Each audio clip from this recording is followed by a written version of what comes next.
Thanksgiving dinner blew up right between the mashed potatoes and the damn cranberry sauce. We were all sitting around my Aunt Linda's farmhouse table in upstate New York.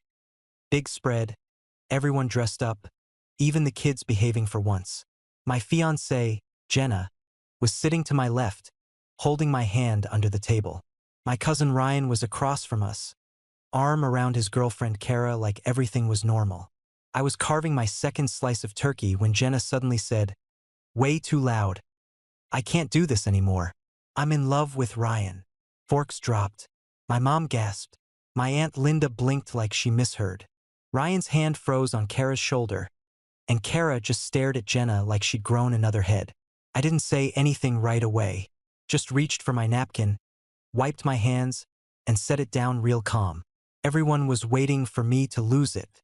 Instead, I looked Jenna straight in the eye and said, "Thanks for telling me. I already knew." Ryan's face drained fast.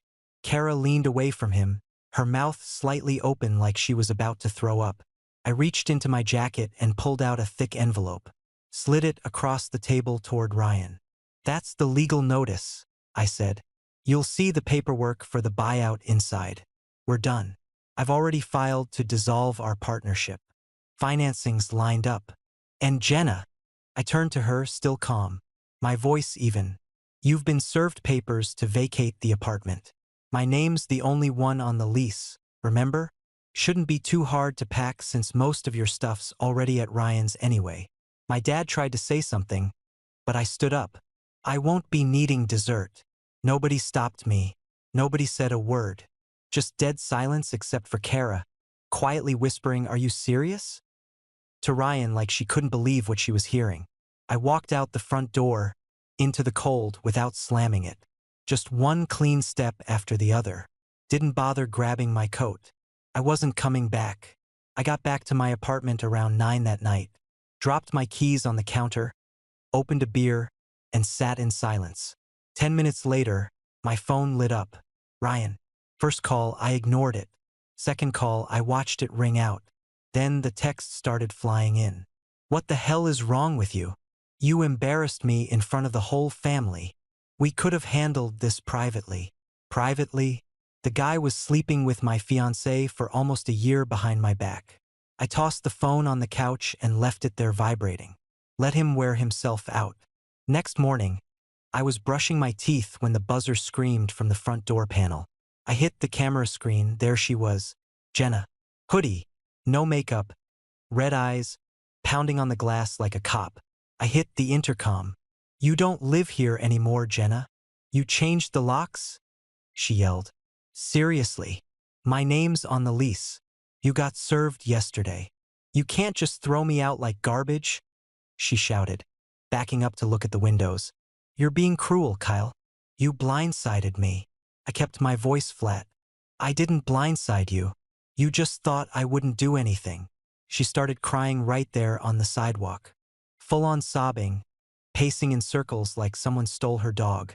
Then she dropped to sit on the steps, head in her hands. "You should have talked to me," she said, still crying. "We could have worked it out." I had to laugh. "You've been working Ryan for a year. You made your call. I didn't mean for it to happen," she said, pulling her hair back. I cut her off. "You need to leave, Jenna." "No. I'm not going anywhere until we talk face to face." I clicked off the intercom and called building security. Told them a former tenant was trespassing and refusing to leave. They came up fast. She argued with them for a few minutes before I saw her storm off, still crying, dragging her purse like it weighed 50 pounds. An hour later, my phone blew up again, this time from her friends and her sister. "You didn't have to kick her out like that. She's devastated. What kind of man does this? You humiliated her in public, and now you're leaving her homeless?" I didn't bother calling any of them, just sent the same short text to each. "She cheated on me with my cousin for over 10 months. I have proof. She's been lying to all of us." A few read it and never replied. One said, "Wait, what?" and went quiet. Her sister wrote back, "That's still no excuse to treat her like trash." I blocked her. I wasn't looking for revenge. I wasn't smashing stuff or throwing all her clothes out the window. I gave her the legal notice, changed the locks, and kept my distance. I didn't yell. I didn't cuss anyone out. But people still acted like I was the villain for not getting cheated on politely. I spent that night tossing out everything she'd left behind. Half-empty shampoo bottles, old hoodies, some jewelry she forgot in the bathroom drawer. I boxed it all up, labeled it with her name, and left it at the front desk. Didn't sleep much. Didn't really care. Let them call me cold. I'd rather be cold than stupid. The next call came from my mom. I was halfway through a leftover sandwich when her name popped up. I almost let it go to voicemail, but something told me she wasn't going to give up. I answered on the third ring. "Kyle," she said, her voice shaking. "What is going on?" "I've been crying since dinner." I let out a breath. "You want the short version or the real one? Please, honey, just tell me what happened." I didn't sugarcoat it. Jenna and Ryan were sleeping together behind my back. I found messages, hotel receipts, photos, everything. I've known for weeks. I waited to deal with it all at once. And I did. She went silent.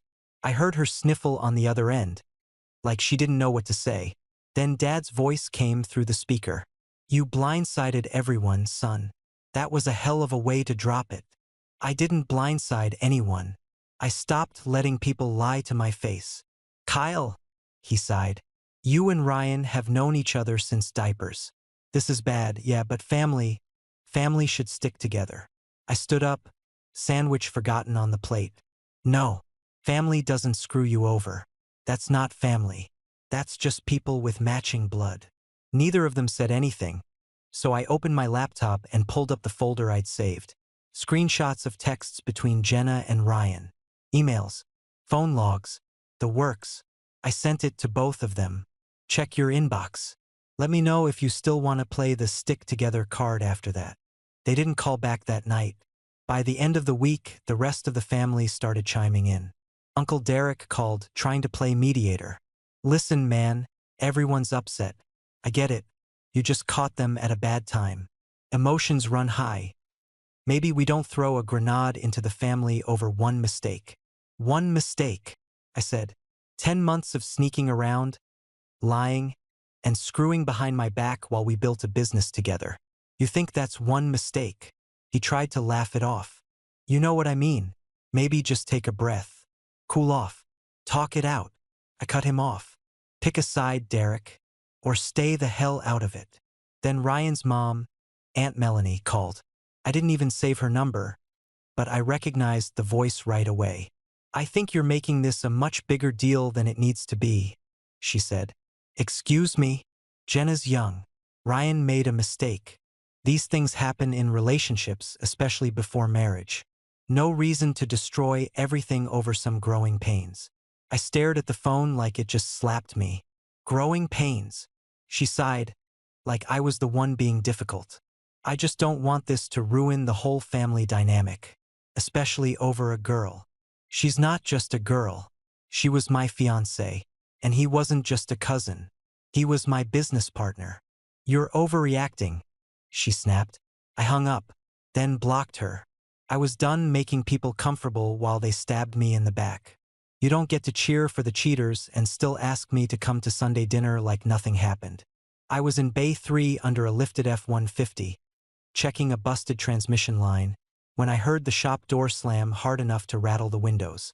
I slid out from under the truck, wiped my hands, and looked up. Ryan was standing dead center in the garage, fists clenched, face red. No appointment, no warning. Just walked in like he still had a right to be there. "You really think you can just push me out like that?" he snapped. "I didn't move. I didn't push you out. You signed the agreement 3 years ago. You want to fight it? Go through the buyout terms. It's all legal. You undervalued my share," he said, jabbing a finger toward me. "You went behind my back and had some lawyer cook up numbers to screw me." I didn't blink. "I hired a certified business valuation firm. Independent. Full audit. That number's real. You want to contest it? Bring your own numbers." "You planned this," he said. "You've been setting me up, acting all cool while you stabbed me in the back." I folded my arms. You cheated with my fiancée for almost a year while I worked beside you every day. You want to talk about stabbing people in the back?" He ran a hand through his hair, pacing. "It wasn't like that, man. You don't get it. Me and Jenna, we didn't mean for it to happen. We just felt something." "Oh, you felt something?" I said, voice flat. "That's your excuse?" "Things happen," he said, like he was defending a parking ticket. "We caught feelings. We didn't plan it." I stared at him, waiting to feel something. Anger, sadness, anything. But I didn't. I was already past it. "It's done," I said. "The papers are in motion. You'll get the money and then you're out. I'm moving on. You should too." He stepped closer, jaw tight. "You think you're better than me now? Just because you pulled this whole dramatic stunt at Thanksgiving and got everyone's attention? I think I kept my dignity while you couldn't keep your pants zipped," I said. That was when he lunged. He shoved me hard in the chest, enough to make me stumble back into the lift. Before I could react, someone grabbed him from behind. Ray, our shop foreman, yanked him off me like he was a drunk at a bar. "Back the hell off," Ray barked, pinning him by the shoulder. "This is still a place of business, not your personal soap opera." Ryan tried to shake loose, but Ray didn't let go.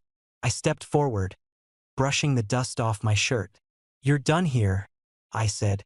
"This is no longer your business, and you're not welcome on the property again. I don't care if it's for a wrench you left behind or a damn oil rag." Ryan looked at me like I'd slapped him. His eyes darted around the garage, like maybe he expected the guys to back him up. No one did. They just kept working, keeping their heads down. Nobody spoke. Ray finally let go, giving him a light shove toward the door. "Time to leave, man. Don't make it worse." Ryan didn't say another word. He turned, stormed out the way he came in, slamming the shop door behind him. I watched him go, then turned back to the F-150 and slid under it like nothing happened. 3 days after Ryan stormed out of the shop, I got a letter from his lawyer. He was trying to block the buyout. Claimed the agreement we signed 3 years ago was coerced and unfair. Said I took advantage of him, rushed the paperwork, didn't give him proper counsel. Total bull. I called my lawyer Evan. Solid guy, used to play baseball with him in high school. He wasn't surprised. "Called it," he said, flipping through the packet. "But you're good. We've got the original agreement, email threads, even the time-stamped PDF from the notary. He signed willingly, and the terms haven't changed. Let's bury them in facts," I said. So we did. I hired a forensic accountant, someone Evan recommended. She went through the company books like a bloodhound. Within a week, she flagged over 12 grand in personal expenses Ryan had run through the business account. Fancy dinners, hotel rooms, even flights, all logged under client relations. He'd been taking Jenna on company dime. We pulled the records, printed them out, highlighted everything in yellow. The folder kept growing. Evan called it the Book of Dumb Decisions. While we were prepping that, Jenna fired her own shot.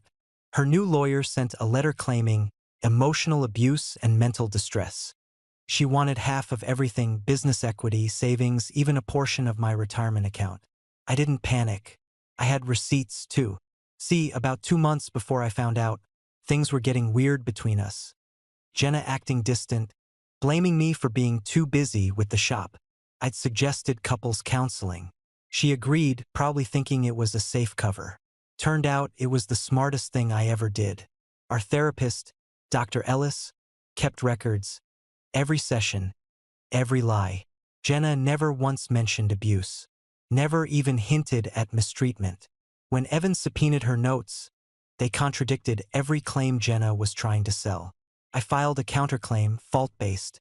Infidelity, breach of trust, misrepresentation.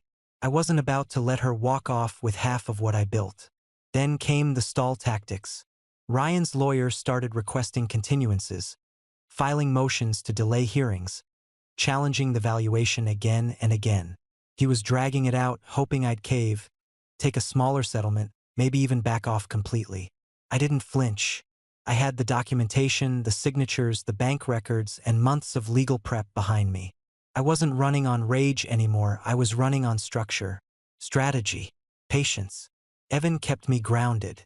Anytime I wanted to slam a desk or tell someone to go to hell, he reminded me, keep your cool, let the paper do the talking. So I did. Ryan's team came back asking for mediation. We said no. Then they asked for a new valuation on their terms using their guy. We said no again. Jenna's lawyer tried spinning the relationship as common law to get financial leverage. Evan laughed and pointed to the lease, the individual bank accounts, and the full breakup documentation. She didn't have a leg to stand on. The pressure started shifting. You could feel it. Their side scrambling, filing nonsense paperwork just to slow things down. Ours? Quiet, efficient, focused. They were bleeding money trying to stall. I was fine waiting. I had already moved on in every way but legal. About 2 weeks into the legal back and forth, I got a text from an old college buddy who worked over at Monroe Insurance in Albany. Hey man, didn't your ex-fiancée work here? I just sent back. Yeah. Why? He replied with a screenshot of a group Slack thread, blurred names, but Jenna's drama was front and center. Someone had forwarded one of her texts about me publicly humiliating her at Thanksgiving. Then someone else replied with, wait, didn't she cheat with his cousin? I didn't have to say anything. It was already unraveling. 3 days later, she was let go. No big HR announcement, no exit lunch. Just quietly removed from the employee roster. Meanwhile, Ryan was circling the drain too. Kara, his girlfriend, ex now, moved out of their place and back to her sister's house in Rochester. She posted something vague online about betrayal from people you trusted most, and tagged no one. She blocked both Ryan and Jenna by the end of the day. The group chats got real quiet after that. Guys I used to grab beers with stopped tagging Ryan in anything. No more invites. A few even texted me on the side like, hey man, I didn't know it was that bad. Sorry. But Jenna? She wasn't done yet. She started calling mutual friends, trying to flip the story. Telling people I was emotionally distant, cold, controlling. Said I forced her to stay in the relationship when she wasn't happy. Tried to spin it like she fell into Ryan's arms out of desperation. I let her talk for about a week. Then I pulled out the screenshots. Not the dirty ones. Just the cold ones. Her and Ryan mocking me behind my back. Making fun of how clueless I was. Talking about which weekend they'd sneak off to Saratoga while I thought she was at a work seminar. Planning it. Bragging about it. I sent those to 3 people, friends who hadn't taken a side yet. Just enough to let the truth breathe. Didn't take long. One by one, people stopped defending her. A few sent me the classic, damn, man, that's brutal messages and went silent. Others didn't say anything at all, just quietly unfollowed her. I never told anyone to pick me over them. I just stopped pretending the truth needed help. While they all spiraled, I kept my head down at the shop. Ray and I made a temp schedule, split the load between the 2 of us, brought in a part-timer from my cousin's old high school, paid him cash. I covered the late shifts, the weekends, even ran the front desk some mornings. It wasn't easy, but it was mine. Every bolt, every invoice, every car that rolled out of that garage was handled right. The phones rang. Appointments stayed booked. Guys brought their trucks in and cracked jokes like nothing had happened. I liked it that way. Let them wreck each other. I had work to do. I didn't want to go to Grandma's birthday. I only showed up because she was turning 80 and had no clue what went down between me and Ryan. Everyone else knew. The air in that house was thick with tension. Fake smiles, short hugs, eyes darting away. I barely made it through the lasagna and cake before Ryan caught me. He waited until most of the family moved to the living room, then followed me out to the garage while I grabbed a drink from the extra fridge. I heard the door shut behind me. Kyle, he said, can we talk? I didn't answer, just cracked open a beer and leaned against the workbench. He stood near the old lawnmower, looking smaller than I remembered. I'm broke, man, he said quietly. I'm drowning. The legal fees, rent, everything. I can't afford to start over. I took a slow sip. Not my problem. I'm not asking for a handout, just more time, or even a partial buyout, something to hold me over until I figure things out. I shook my head. No, You're seriously gonna leave me with nothing? He said, stepping closer. After everything we built together? I looked him dead in the eye. You burned it. I'm just walking away from the fire. He clenched his jaw, then dropped his gaze like he couldn't hold mine. I lost Kara, he muttered. She's gone. I called her 3 times last week. Nothing. She blocked me. I'm sleeping on a buddy's couch. I've got $300 to my name. I didn't move. I've got nothing left, man. Yeah, I said. That's on you. You chose her. You chose to lie. You chose to gut our business while you played house behind my back. His shoulders sank. He ran both hands through his hair and let out a shaky breath. I messed up, he said. I know that, but I didn't think it would get this bad. I thought maybe you'd come around, that maybe we could fix something. You didn't mess up, I said. You made a choice over and over. Now you live with it. He looked up at me, eyes glassy. Please, man, just give me something. Anything. I finished my beer, tossed the empty can into the bin, and stepped past him without a word. Kyle, he said, voice cracking. Don't do this. I stopped at the door, hand on the knob. You already did. Then I walked out and left him standing there, alone in the dark, surrounded by rusted tools and old regrets. A week after Grandma's birthday, Ryan folded. Evan called me on a Tuesday morning. His lawyer just admitted they can't win. We're setting a date to finalize the buyout. I showed up at the law office Thursday at 9 sharp. Ryan was already there, sitting in the corner like a dog that knew it pissed on the carpet. Didn't look up. Didn't say a word.